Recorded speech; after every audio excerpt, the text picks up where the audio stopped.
So good morning, ladies and gentlemen. This is the latest in the series of the Secrets of the Dams podcast for our YouTube channel. We're sitting down with the author of the Secrets of the Dams series, Jim A. Shaw. Good morning, Jim. Morning. And we're sitting down with Jim's official typesetter and copy editor, Jocelyn Clark. Good morning, Jocelyn. Good morning. Now, Jocelyn is very gracefully came in this morning to talk about her process with the Secrets of the Dam series, especially Book 1 to Kirk. Now, Jocelyn, when did you find out about the Secrets of the Dam series? I had recently come back to work at our local coffee shop, and Jim is a loyal customer there. And Jim remembered me right off the hop when I came back, and he got talking about his works and what he was doing. And we just had some small conversations, and he gave me the series to read. And he just asked me some questions if I was interested in helping out in this project. Now, you have a very unique role in the Secrets of the Dam series because we talked in the previous podcast that Jim writes out his books longhand, and you're his official typesetter and, technically copy editor because it's a dual process. Could you tell our listeners a little bit about the process that you go through to get that from page to computer? So Jim writes everything out by hand, and all I do is I literally take it word for word and type it out because those are his words. That's what he's trying to emit, and sometimes it's a little hard to decipher, but I get it figured out. Writes like a doctor, you say? Yeah.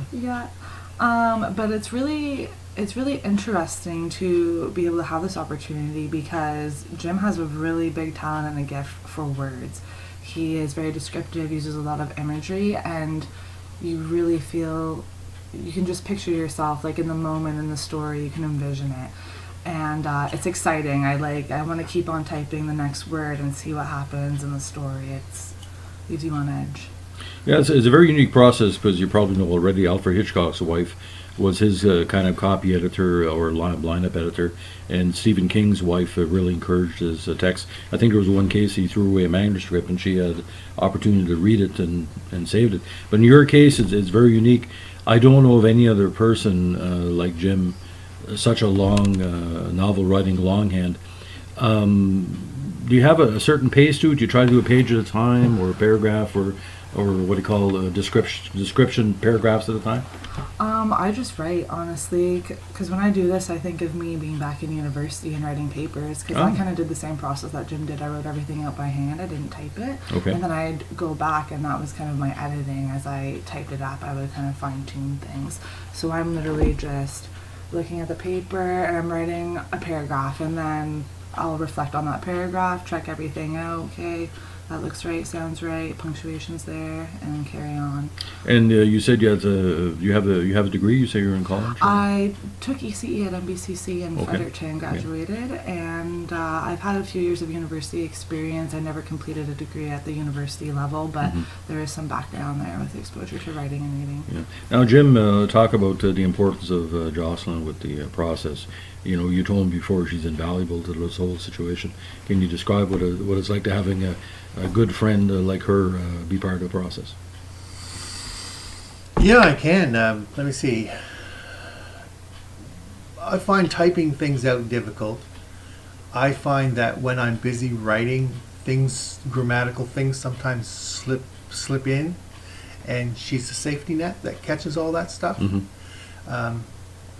But like I said the other day, it's okay not to be the sharpest tool in the box as long as you have a lot of sharp tools in the box that have you back. And I've got that down.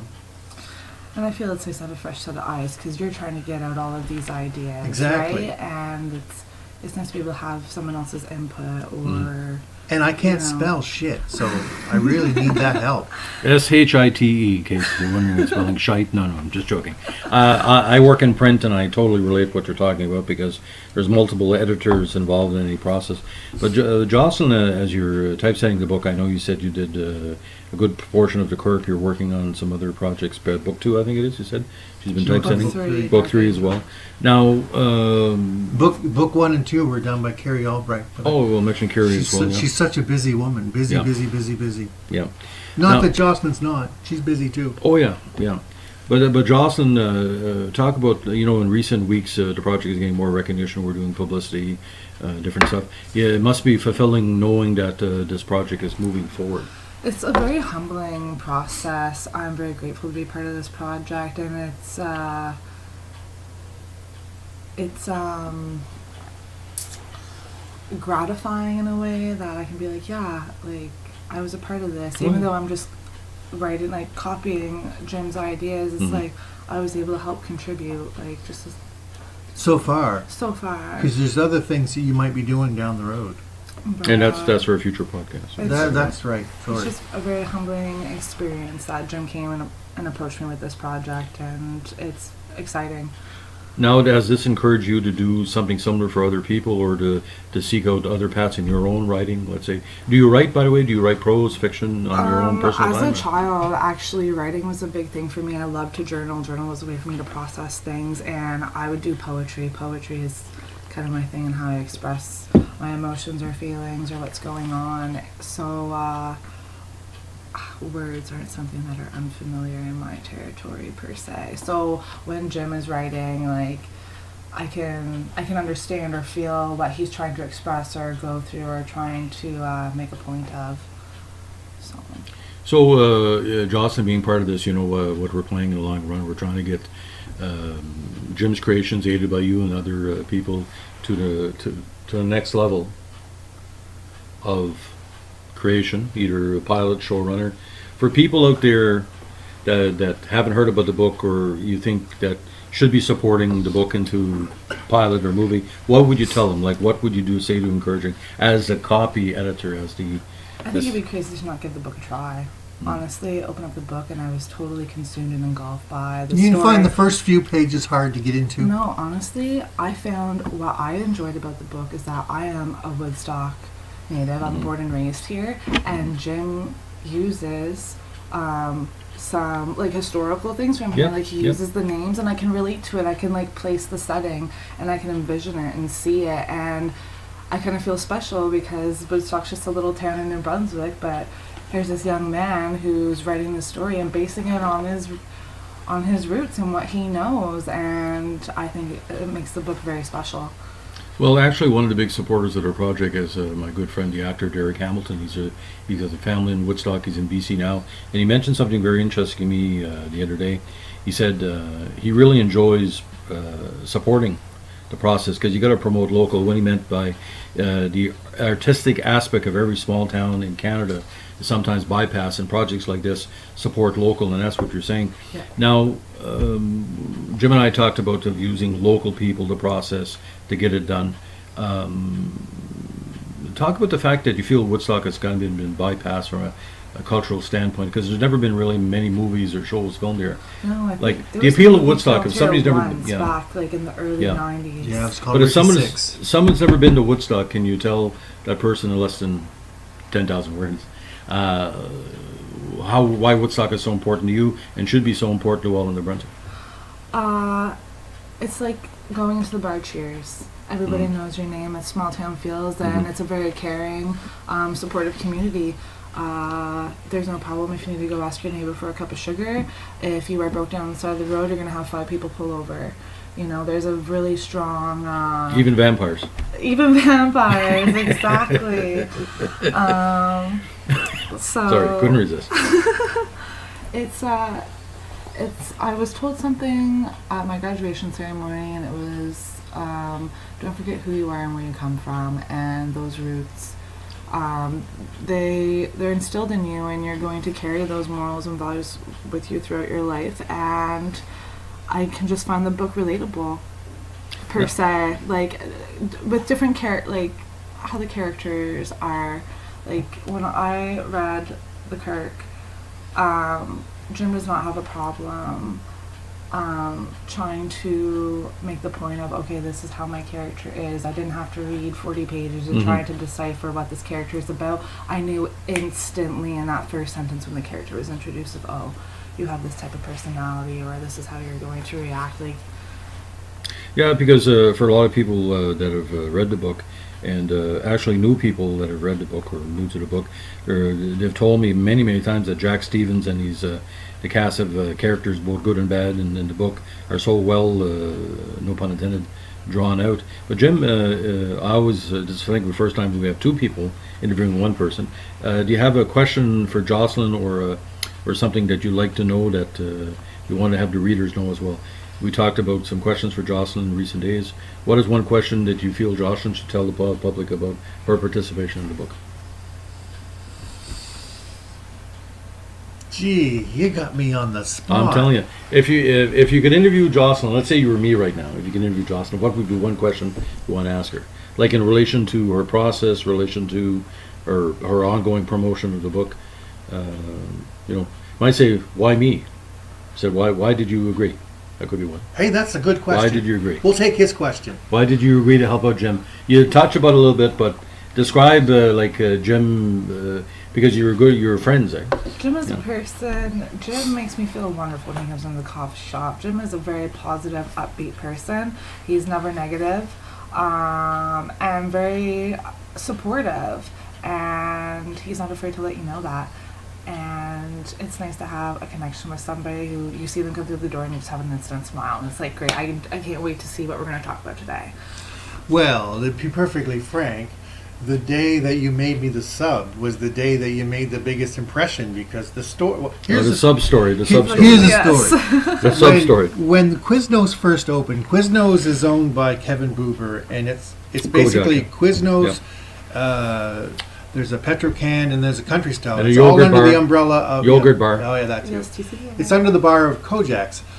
When they first opened up, I strolled in there, and I was going to have a sub, and Jocelyn was in there. I think she was just doing prep work. Yeah. She wasn't even supposed to be making subs, but I just said, Providence. I said to Providence over bread. her, as you say. I told her what kind of sub I wanted, and she kind of looked at me, and I said, "Well, the customer's always right." So she started making a sub, and it was the best sub. It was piled up with good stuff. Gotta have the hots. I told Let's Kevin, see I her said, she sometimes. deserves a raise. He kind of looked at me. Then they let me know that the store wasn't even open, but I was enjoying that sub.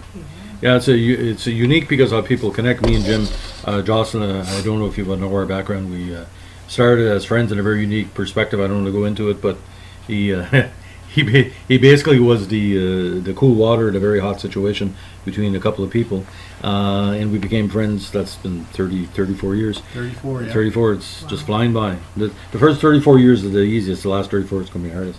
Now, Jocelyn, to wrap up, I'm really appreciative of you dropping in and speaking with us this morning. In the next number of months, obviously, we're working on a process to get this done. Kickstarter. We're going to be working more podcasts. We say in my genre, onward and upward. Mm-hmm. How do you think Jim is going to, this whole situation is going to end up?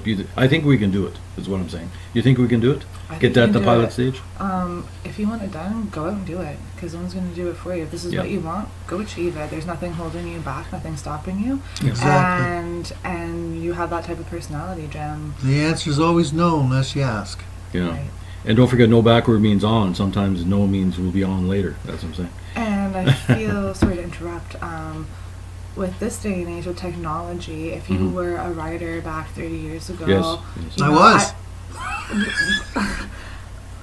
the ways, the outlets to promote your Oh, it's- novels or works is more limited. You have to put yourself out in the community and do local book signings or tours. I did Whereas that. now, it's technology based and people are online through Facebook and other types of social media, and that's where this young generation is. The older people may not be so much, but everybody is on their phone. And, you know, they may not be following you, but they could see that it's popped up on their page or somebody has liked it, and oh, there's that little spark of interest. I'm glad you brought that up, Jocelyn. Just a reminder, and Jim and Jocelyn, I want to remind everybody as well, that Nora Macadamia is our voice actress. For the first book, the audiobook is coming out very soon. Shout out to Nora. We did a direct podcast from her last week on our YouTube channel, JJ Governor, GOVERNOR Courier. There's going to be Jocelyn, obviously Jocelyn's podcast, and all the Secrets of the Dam podcasts from previous weeks are there, including a breakdown of the major characters of the Kirk, Jack Stevens, talking my process.